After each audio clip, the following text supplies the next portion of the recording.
c'est une comédie romantique et musicale, mais avec les codes du film, pas du film d'horreur, du film de monstre. Voici maintenant la merveilleuse Lucille. Lucille, l'ange de Montmartre.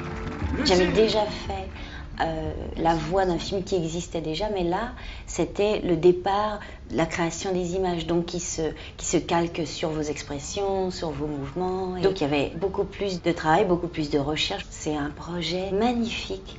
Elle sort de son lit, tellement sûre d'elle. La scène, la scène, la scène. Tellement jolie, elle m'ensorcelle. La scène, la scène, la scène.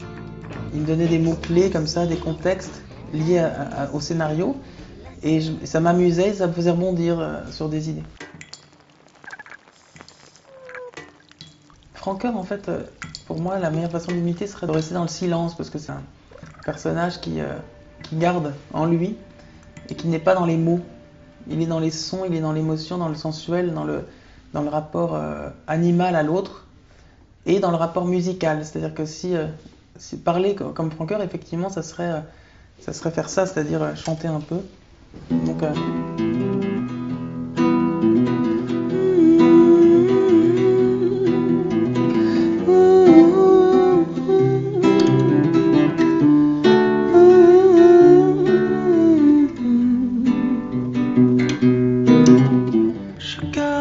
ma lumière sous ce manteau noir. Est-ce que tu as un nom? Cette écharpe rouge, Suis-moi. ce chapeau. Lucille, elle tient un cabaret, elle a beaucoup de responsabilités, pas mal de pression. Elle a une tante qui est assez imposante et qui lui dit un petit peu comment faire les choses et qui lui demande toujours d'être très politiquement correcte. Monsieur le préfet, quelle surprise! Et puis elle est très sensible, donc elle a vu dans ce monstre l'âme et elle a eu raison parce qu'en plus ce monstre lui a agrandi ses ailes ou donné des ailes justement, je pense plutôt, il lui a donné des ailes.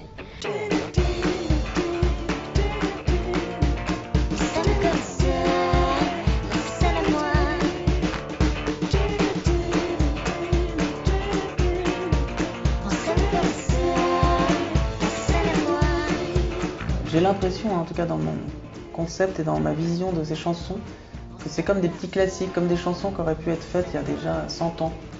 Et cette sensation-là, je ne l'ai jamais eue. C'est comme si j'avais l'impression d'avoir fait mes premières chansons populaires avec ce projet-là. Donc c'est vrai que c'est un projet qui me tient à cœur, déjà pour sa totalité, pour ses images, son univers, pour ma rencontre avec Bibo. C'est fascinant de travailler avec lui, il est d'une précision et d'une justesse. C'est-à-dire qu'il y a la subtilité du cinéma avec le côté encore plus enfantin, enfin le côté enfantin qu'on retrouve dans les dessins animés ou les films d'animation.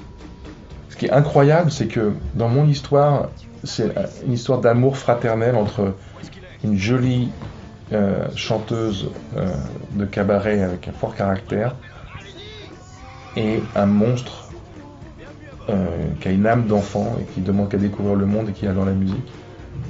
Et ce côté fraternel existe, mais je l'ai découvert en le côtoyant entre Vanessa et Mathieu, c'est incroyable quoi. Quand tu chantes les notes, tout ensemble, c'est... Magique. Oui, j'allais le dire ça, magique.